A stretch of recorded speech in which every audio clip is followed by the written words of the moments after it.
السلام علیکم ورحمۃ اللہ وبرکاتہ۔ آج ہم انشاءاللہ اس لیکچر میں 3 سیگوں کی صرفی تحقیق کریں گے۔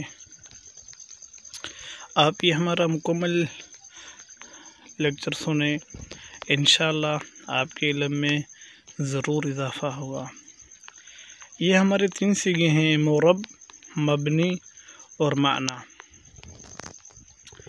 معرب یہ سیگا واحد مذکر، اس میں مفعول، ثلاثی مزید فی، صحیح اسباب افعال: اعرب یعرب اعرابا فهو معرب، واعرب یعرب اعرابا فذاک معرب۔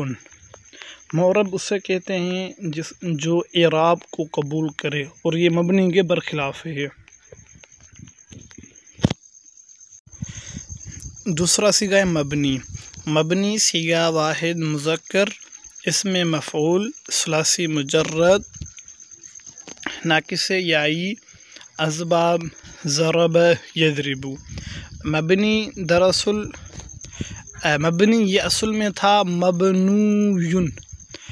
ناقص میں قاعدہ ہے کہ جہاں بھی واو اور یا جمع ہو جائیں اور ان میں سے واو ساکن ہو تو واو کو یا کر کے یا کو یا میں ادغام کرتے ہیں، تو پھر یہ قاعدہ یہاں پر جاری ہوا تو مبنویون سے یہ بن گیا مبنیون۔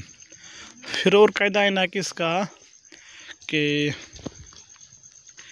جب کلمے کے آخر میں یا مشدد آ جائے اور اس کے ماقبل یعنی اس کے متصل حرف کو رفع ہو تو اس کو کسرہ سے بدل کرنا واجب ہے، تو پھر یہ مبنیون سے یہ بن گیا مبنیون۔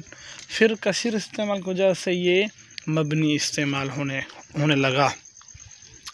مبنی یہ معرب کے برخلاف ہے، اور مبنی اسے کہتے ہیں جو حرکت کو قبول نہ کرے۔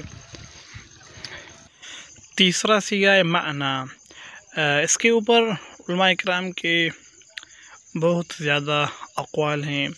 بعض نے کہا ہے کہ یہ معنی مصدر میمی ہے، بعض نے کہا ہے کہ یہ معنی اس میں مفعول ہے، بعض نے کہا یہ معنی اس میں ظرف ہے۔